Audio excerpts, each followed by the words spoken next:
a lot of people don't realize this, but placebos are actually 33% effective. That's the power of the mind.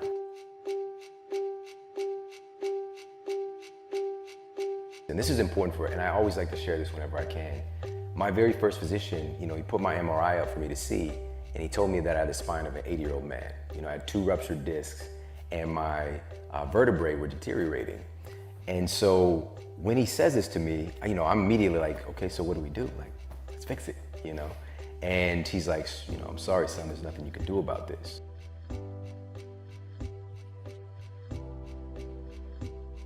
And what happened, and I know you've heard about this several times, the placebo effect is something where you get a positive injunction from somebody who's an authority figure, and you proceed to have certain symptoms happen or changes in your physiology. But what he did for me was something called a nocebo effect. This is giving somebody a negative injunction that something bad is going to happen, and your physiology begins to change from that. And so I spent the next 2.5 years in a lot of pain, a lot of drugs, prescribed and over the counter, and just laying on my floor, because not only was this painful, but it was embarrassing. I went from kind of being one of the cool guys to like, I'm walking around campus with a back brace and just, really kind of losing myself. I saw different doctors. I, went through the whole gamut of why me, why did this happen to me, why won't somebody help me, and really playing this victim role. And it wasn't until I actually decided to get well that everything changed. And most people never do that with their bodies, with their health, with their relationships. It's mostly like, I'll see what'll happen, wishful thinking, I'll give this a try. But when you really decide something, you're cutting away the possibility of anything else. And so I asked this really important question, which you mentioned, okay, if my spine is deteriorating, if my bones are deteriorating, what is it actually made of? And that set me down this incredible path of discovery, because what we hear in kind of common culture is, if you want strong, healthy bones, drink milk. And come to find out, calcium is one of the least important things. And even getting it from your diet, it doesn't exactly work in your body the way that we're marketed to because it's marketing.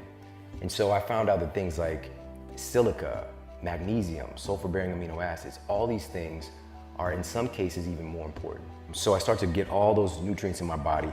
So that was number 1, was nutrition. Number 2 was movement. And so exercise is really about 2 main things. Number 1 is assimilation.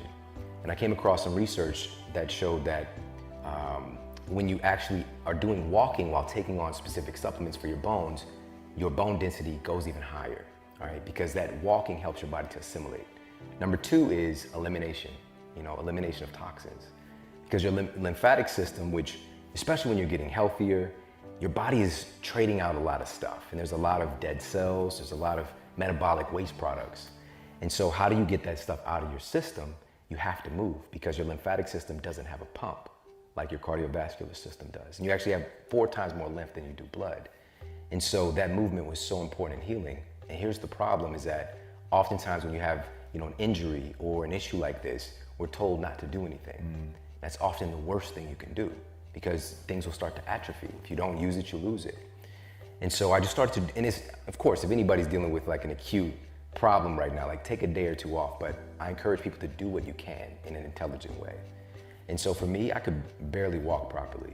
And so I started off on a stationary bike, progressed to treadmill, I started jogging a little bit, eventually I picked up the weights again. And just to jump really quickly to the end of the story, I had lost 28 pounds in the next 6 weeks. Wow. And the pain I've been experiencing for 2.5 years was gone. But the third and most important part, now I know, was the rest and recovery, right? It seems like I was resting a lot by not doing anything, but it really wasn't. It was a lot of suffering, and my greatest struggle was at night going to bed, because the pain was so bad it would wake me up. And so I was on various medications, and I basically had to drug myself to not wake up. And so it was like a pseudo sleep, and it would take several hours before I really felt like I was awake. Because what I really wanted to promote for people is this understanding that if you're not sleeping well, you're not healing well. And this is where your body releases the vast majority of human growth hormone, of these various anabolic hormones, reparative enzymes. So when my sleep got improved, I got better so fast. And so I shifted all my coursework over to biology and kinesiology, and eventually opened a clinical practice. And You know, oftentimes I would get those people who they were told there's nothing you can do. You know, you have type 2 diabetes, blood sugars 400 without metformin, there's nothing you can do about it. And consistently seeing these folks be able to naturally regulate their blood sugar, oftentimes get off their medications, insulin, things like that. Because where there's a will, there's 10,000 ways. But it's also understanding that, first of all, just acknowledging that it is possible.